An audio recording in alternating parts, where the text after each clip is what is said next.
வணக்கம்.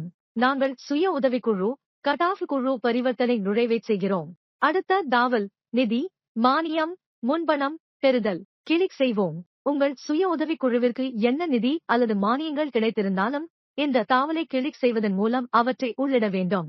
கிளிக் செய்வோம். நீங்கள் நிறுவனம், விஓ, சிஎல்எஃப், எஸ்ஆர்எல்எம் ஆகிய 3 விருப்பங்களை காண்பீர்கள். நீங்கள் விலிருந்து ஏதாவது பெற்றிருந்தால், கீழ்தோன்றும் பட்டியலை பாருங்கள். சுழலும் நிதி, விருது பணம், பிற நிதி, தொடக்க நிதி, முன்பணம், ஏசாயப் இன் வருவாய் வர்சஸ். நீங்கள் இந்த விருப்பங்களை பெறுவீர்கள். நாங்கள் சுழலும் நிதியை பெற்றுள்ளோம், ஆனால் வியோவிடம் இருந்து பெறவில்லை. எனவே நாங்கள் வியோ வழியாக நுழைய மாட்டோம். நாங்கள் அதை எஸ்ஆர்எல்எம் மூலம் செய்வோம். ஒரு முறை பார்ப்போம். நீங்கள் இந்த விருப்பங்களை பெறுவீர்கள். நாங்கள் சுழலும் நிதியை பெற்றுள்ளோம், ஆனால் வியோவிடம் இருந்து பெறவில்லை. எனவே நாங்கள் விலிருந்து பதிவு செய்ய மாட்டோம். நாங்கள் அதை எஸ்ஆர்எல்எம் இலிருந்து செய்வோம். ஒரு முறை பார்ப்போம்.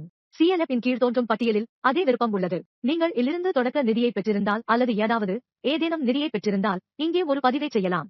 பார்ப்போம். நாங்கள் எஸ்ஆர்எல்எம் இலிருந்து நேரடி சுழல் நிதியை பெற்றுள்ளோம். சுழலும் நிதியில் நுழைவோம். நீங்கள் சுழல் நிதியை பெற்ற தேதியை கொடுக்க வேண்டும். ரசீது முறை, ரொக்கத் தொகை. எங்களுக்கு ரூபாய் கிடைத்துள்ளது. 15,000 சுழல் நிதி. நாங்கள் தரவை சேமிப்போம். எங்கள் தரவு சேமிக்கப்பட்டுள்ளது. நீங்கள் தொடக்க நிதியையும் பெற்றிருந்தால் மீண்டும் பிளஸ் பொத்தானை கிளிக் செய்யவும். நிறுவனத்தில் உங்கள் தொடக்க நிதியை பாருங்கள். நீங்கள் இங்கிருந்து நிதியை பெற்றீர்கள். நீங்கள் அதை வியோ இலிருந்து பெற்றிருந்தால் அதை வியோ இலிருந்து உள்ளிடவும். நீங்கள் அதை சிஎல்எஃப் இலிருந்து பெற்றிருந்தால் சிஎல்எஃப் இலிருந்து பெறுங்கள்.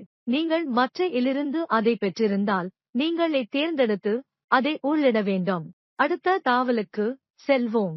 அடுத்த தாவல், குழு கட்டணம்.